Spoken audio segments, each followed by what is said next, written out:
Question था कि यहाँ पे इसका प्रोडक्ट पे कितना आयंस होगा, तो प्रोडक्ट कैसे लिखोगे, इसको ऐसे लिखोगे ना CONH3 6 और ये लिखोगे प्लस 2Cl नेगेटिव और ये 2 पॉजिटिव, तो टोटल नंबर आयंस कितना है? सर एक कहता है वो दो है। हाँ, valence bond theory, valence bond theory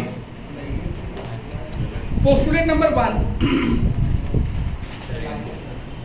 okay, उसका डिमेरिट्स नहीं दिखाया था मैंने, किसका? मतलब उसका फेलियर क्यों हुआ था वो नहीं लिखा है ना, वर्नर थ्योरी का डिमेरिट्स नहीं लिखा था। लिखो डिमेरिट्स लिखो पहले, उसका फेलियर क्यों था वो लिखो तो पहले। फेलियर लिमिटेशन, मतलब limitation of Werner theory.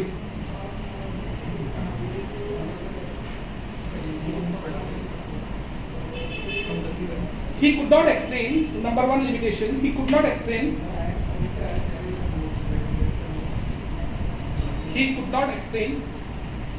why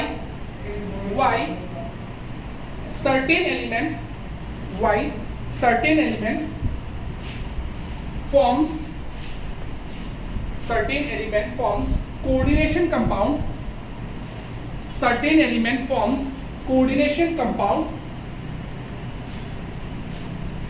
and not the other.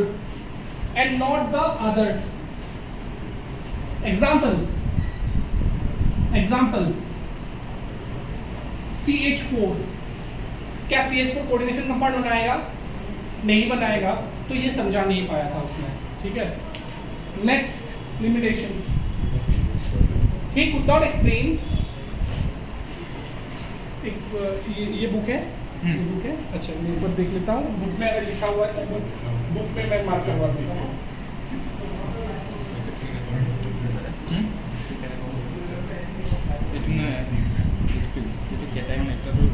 Electron दिया और ये जो कहता है ना वो बीटा है जो Cl2 देखता है वो एकदम बेसिकली इसको पढ़ेंगे। अच्छा लिखो he could not explain why coordination sphere has definite geometry, मतलब ये ऑक्टाहेड्रल होता है, वो स्क्वायर प्लेनर होता है, वो टेट्राहेड्रल होता है, क्यों होता है वो समझा नहीं पाया था, ठीक है सर। लिख लिया, लिखो next last point, the coordination compound have definite magnetic and optical properties,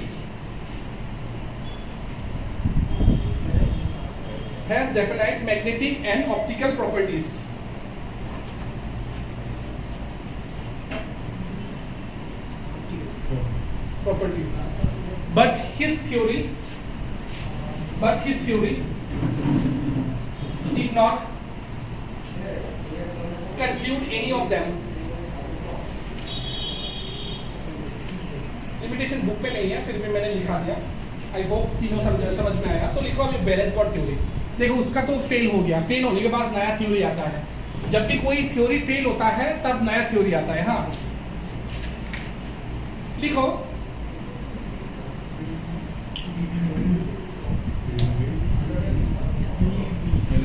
valence bond theory postulate number 1, valence bond theory postulate number 1,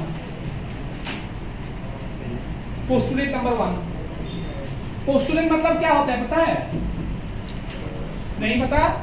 क्या पॉइंट फॉरवर्ड हुआ उस थ्योरी से, ठीक है। तो नंबर 1 पोस्टुलेट क्या है मैं पहले समझा देता हूं, उसके बाद मैं बताऊंगा। नंबर 1 पोस्टुलेट क्या होता है वैलेंस बॉन्ड थ्योरी का, कि हमारा जो मेटल होता है, मेटल अपना एम्प्टी ऑर्बिटल पार्टिसिपेट करता है, ठीक है। ये मेटल का एम्प्टी ऑर्बिटल आएगा, ये किसका ऑर्बिटल है? मेटल का ऑर्बिटल आएगा, एम्प्टी ऑर्बिटल, और इधर से मेरा लिगेंड का फुलफिल ऑर्बिटल आएगा, लिगेंड का एक ऑर्बिटल आएगा विद इलेक्ट्रॉन, ठीक है सर। ये दोनों ओवरलैप करेगा और हमारा यहाँ पे मेटल लिगेंड बॉन्ड बनेगा, ठीक है। फर्स्ट पॉइंट उसका यह था कि मेटल का हमारा एम्प्टी ऑर्बिटल आता है, लिगेंड का फुलफिल ऑर्बिटल आता है, ये दोनों ओवरलैप करता है एंड मेटल लिगेंड बॉन्ड बनता है, ठीक है। तो लिख लो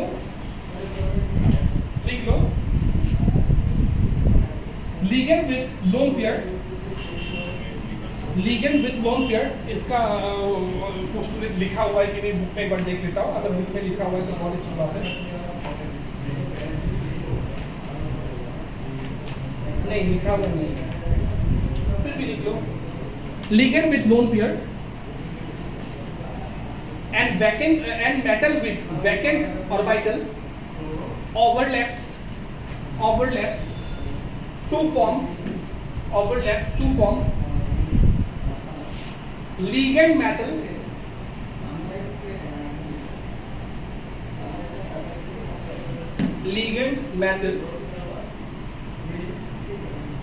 coordination bond।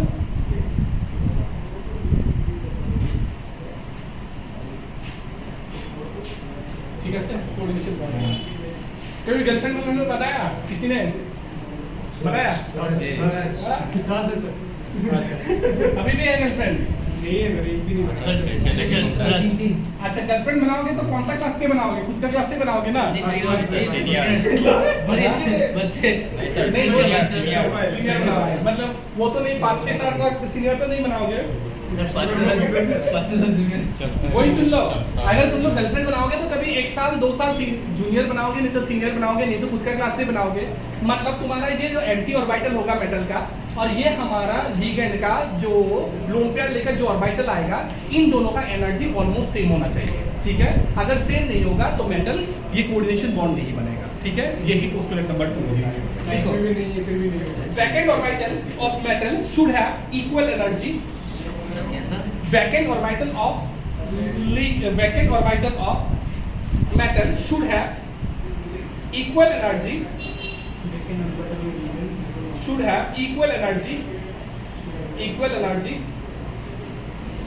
of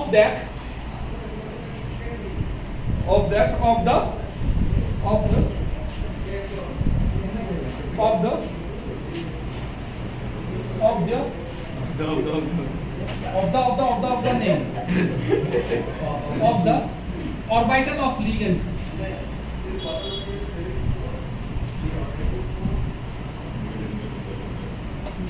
Next point, metal can use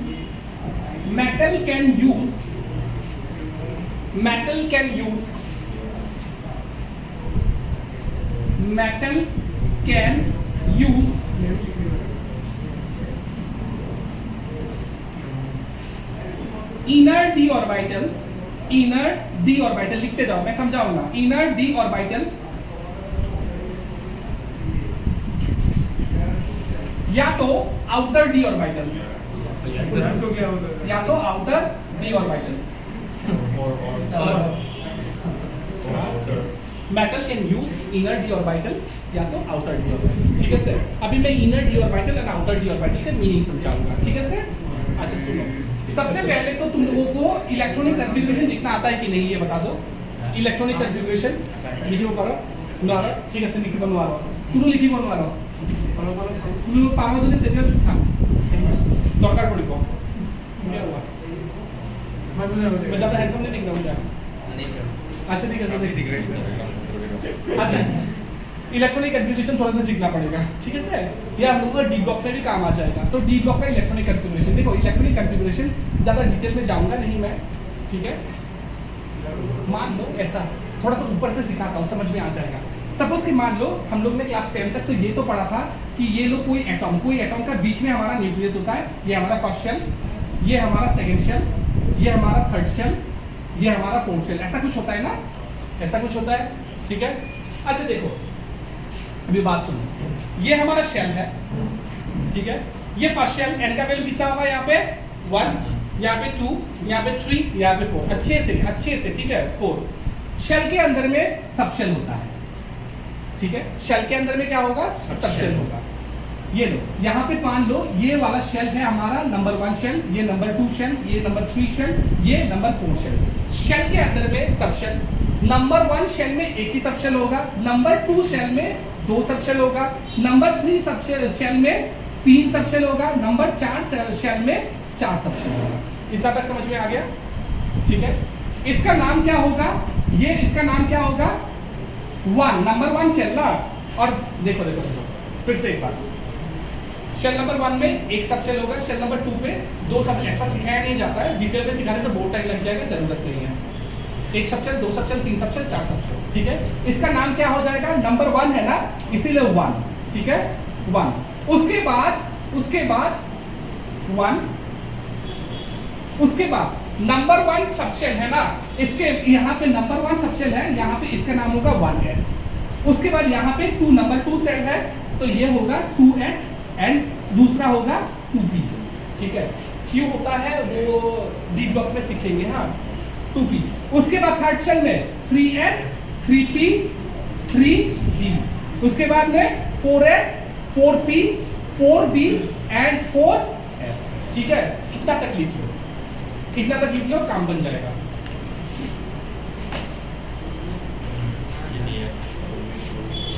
number 1 shell हो, एटॉमिक सब शेल हो, नाम किया हो 1s। आ जाओ आ जाओ आ जाओ।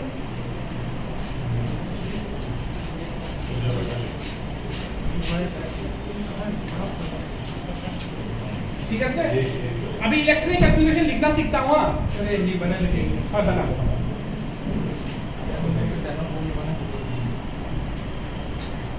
क्यों जानता है? समझ जाओ।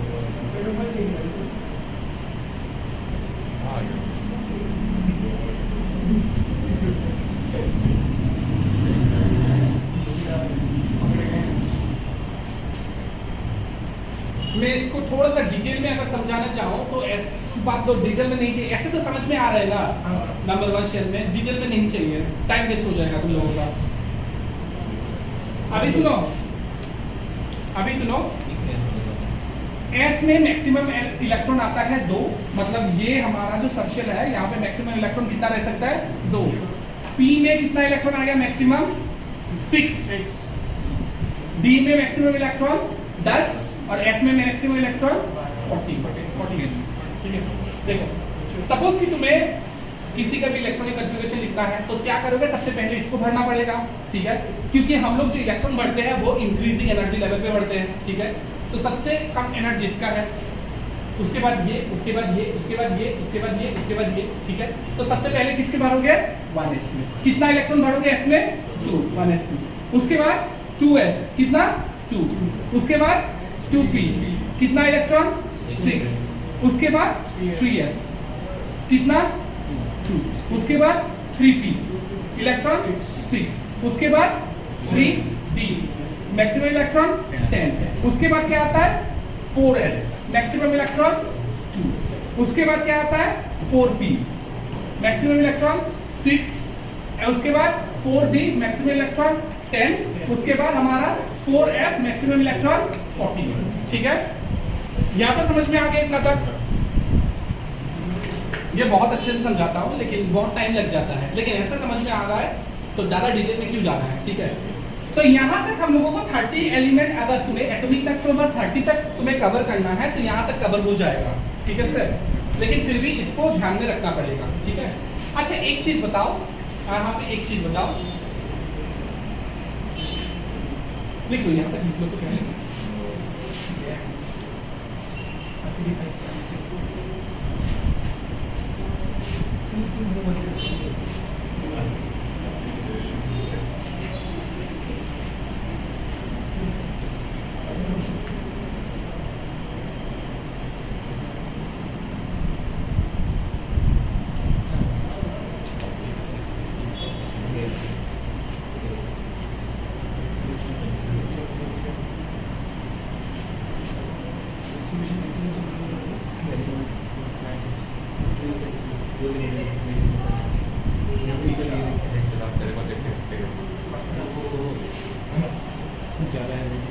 आगे चलिए, समझ में आ रहा है ना सबको बराबर से? अच्छा ठीक है, देखो देखो देखो, आगे आगे आगे देखो। अभी हम लोग जो इलेक्ट्रॉनिक कन्फिग्रेशन लिखते हैं वो कैसे लिखते हैं? 1s2, 2s2, 2p6, 3s2, 3p6, 4s2, 3d10, ऐसा लिखते हैं, ठीक है।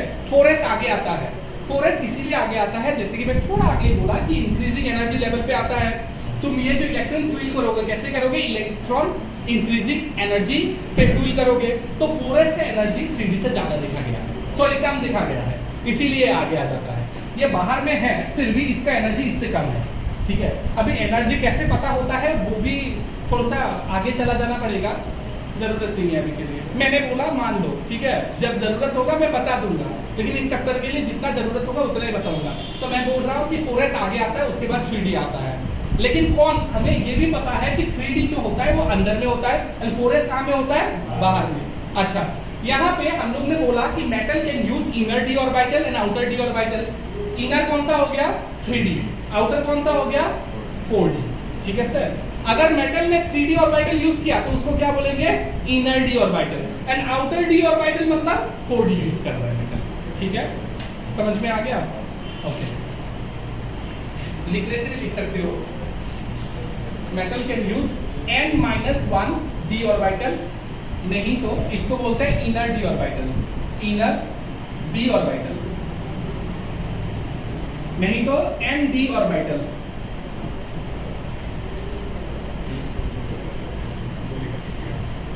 n-1 d क्यों बोलते हैं ये भी बताऊंगा मैं। आउटर है क्या? हाँ, outer D orbital, outer D orbital.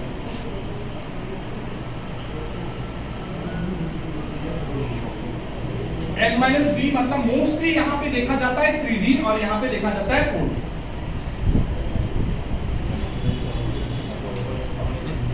ठीक है।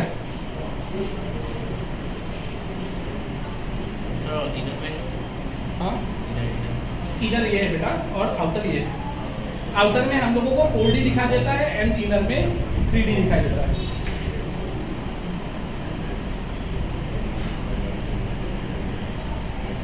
यहाँ पे और एक पॉइंट लिखो, वो जो हम लोग क्लासिफिकेशन किया था, अगर इनर डी ऑर्बिटल यूज करता है मेटल, उसके बोलते हैं इनर कॉम्प्लेक्स। वहां पे नीचे में लिख दो इनर कॉम्प्लेक्स,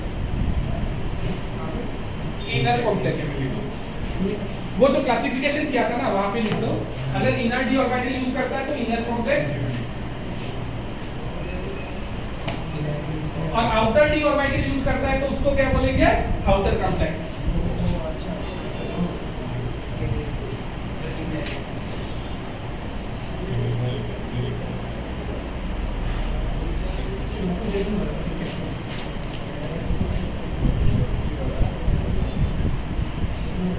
ठीक है से पोचू, ये मैं यहाँ पे रख के देता हूँ।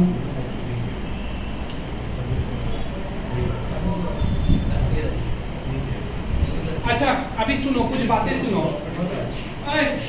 ये वैलेंस बॉन्ड थ्योरी से हम लोगों को मिलने क्या वाला है, पढ़ क्यों रहे हैं। हम लोग ने आगे में बोला था कि हम लोगों को अगर किसी का स्ट्रक्चर चाहिए, स्क्वायर प्लेनर है या टेट्राहेड्रल है या क्या है, वो कहाँ से पता चलेगा हम लोगों को, वैलेंस बॉन्ड थ्योरी से पता चलेगा। तो सबसे पहले यहाँ पे हम लोगों को क्या पता चलता है, वो कोऑर्डिनेशन कंपाउंड जो है उसका हाइब्रिडाइजेशन क्या है, sp2 है या sp3 है या क्या है, ठीक है। नंबर 1 बात, हाइब्रिडाइजेशन ऑफ कोऑर्डिनेशन कंपाउंड यहाँ से पता चल जाएगा।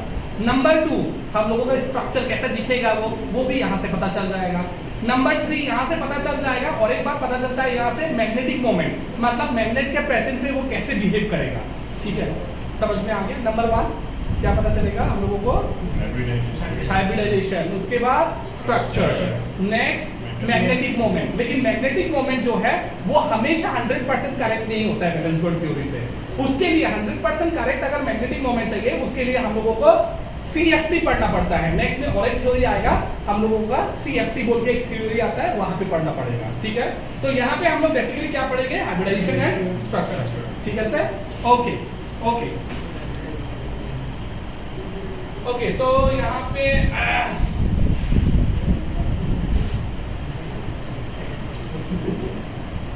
चलो सीखते हैं हम लोग। टॉपिक लिखो स्ट्रेंथ ऑफ लिगेंड, टॉपिक लिखो strength of ligand, strength of ligand. Ligand can be classified into strong field, weak field, and moderate ligand। नीचे में लिखो strong field, weak field and moderate ligand. Moderate ligand can behave more.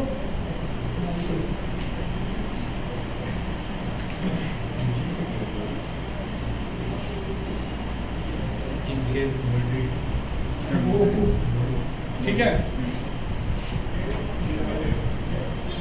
moderate ligand can behave as both strong field and weak field. ठीक है, अच्छा अभी बात सुनो, बातें सुनो। हाँ, यहां तक जितना समझाया वो समझ में आया ना? अच्छा ठीक है, बेस बना रहे हैं अभी, मतलब प्रॉब्लम सॉल्व करने के लिए बेस बना रहे हैं। अच्छा, ये जो फील्ड का, इस लिगेंड का जो स्ट्रेंथ है, ये हमारा एक्चुअली बैलेंस बॉन्ड थ्योरी ने इसके बारे में कुछ बात नहीं किया था, ठीक है, लेकिन फिर भी हमें फील्ड, इस मतलब लिगेंड का स्ट्रेंथ के थोड़ा सा नॉलेज इस बैलेंस बॉन्ड थ्योरी में होना जरूरी है, नहीं तो तुम सम सॉल्व नहीं कर पाओगे। अच्छा, अभी बात आता है कि ये जो हमारा लिगेंड का स्ट्रेंथ है, इसके बारे में किसने बात किया था? इसके बारे में बात किया था क्रिस्टल थ्योरी में, ठीक है। अभी हम लोग ये देखते हैं कि कौन सा स्ट्रॉन्ग फील्ड होता है, कौन सा वीक फील्ड होता है एंड कौन सा मॉडरेट होता है, ठीक है। तो यहाँ पे एक लिस्ट दिया हुआ है, ये लिस्ट हमें याद करना है। एक बार सबका बुक एक बार देख ले, एंड यहाँ पे एक देखो लिगेंड का स्ट्रेंथ का लिस्ट दिया हुआ है, देखो, ठीक है, इन द इंक्रीजिंग ऑर्डर। अच्छा, इसको याद कैसे रखते हैं? एक बार मैं मैनोमिक्स एक बोल देता हूँ, लिख लो। मैनोमिक्स देखकर बताता हूँ। हाँ, लिखो, एक बार सचिन, एक बार सचिन, एक बार सचिन क्लास से फरार। एक बार सचिन क्लास से फरार और ईडीटीए को इथाइल डायमंड टेट्रासाइक्लिन, ईडीटीए को पानी से प्यार,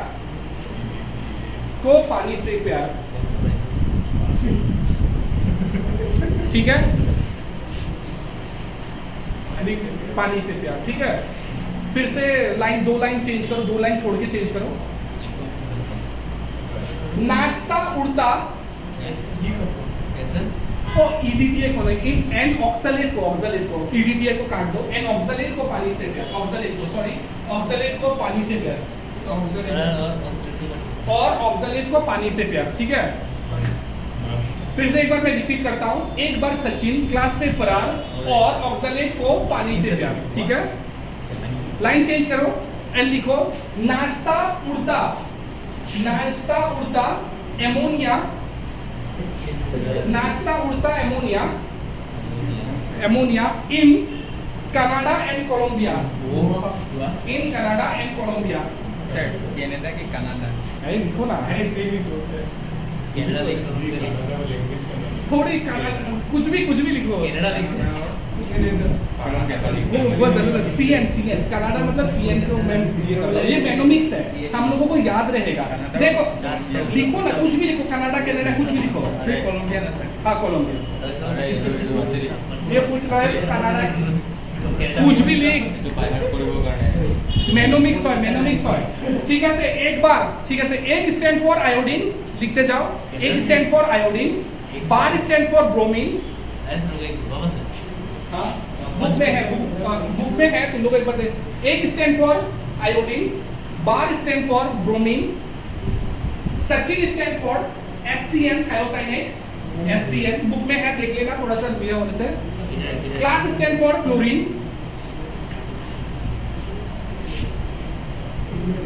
से स्टैंड फॉर S2 नेगेटिव,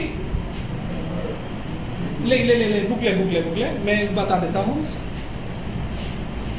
मैनोमिक्स के साथ मिला के लिख लो, एक स्टैंड फॉर आयोडीन, बार स्टैंड फॉर ब्रोमीन, क्लास स्टैंड फॉर एक बार सचिन थायोसाइनेट स्टैंड फॉर सचिन, क्लास स्टैंड फॉर क्लोरीन, से स्टैंड फॉर S2 नेगेटिव, फरार स्टैंड फॉर फ्लोरीन, और स्टैंड फॉर OH, और ऑक्सलेट तो ऑक्सलेट ही है, ऑक्सलेट को पानी से प्यार, पानी स्टैंड फॉर H2O, खत्म, H2O तक खत्म, बाकी ऐसे ही लिखा, पानी से प्यार कुछ नहीं लिखना है। नेक्स्ट में आ जाओ, नाश्ता स्टैंड फॉर NSC, OH, और पानी को पानी से प्यार, ऑक्सलेट, हाँ ऑक्सलेट को पानी से पेयर, वो नहीं चाहिए, सब तो नहीं चाहिए ना, पानी लिखो, पानी ले ले, पानी आएगा, पानी पानी पानी मतलब पानी से पेयर पे कुछ नहीं है, ठीक है। हाँ उस नाश्ता नाश्ता नाश्ता नाश्ता, उड़ता स्टैंड फॉर ईडी है, उड़ता नाश्ता उड़ता एमोनिया, इन स्टैंड फॉर इथाइलिन डाइमाइड, इन Canada Colombia, CN Canada and Colombia CO।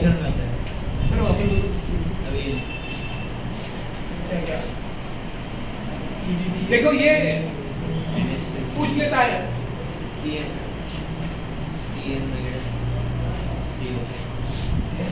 ठीक है। यहाँ से क्वेश्चन आता है, कैसे क्वेश्चन आता है पता है, arrange the following increasing ligand strength, ठीक है आता है, ये याद रखना, अरेंज द फॉलोइंग, लिख लो एक क्वेश्चन लिख दो, arrange the following in increasing order of, फोन है,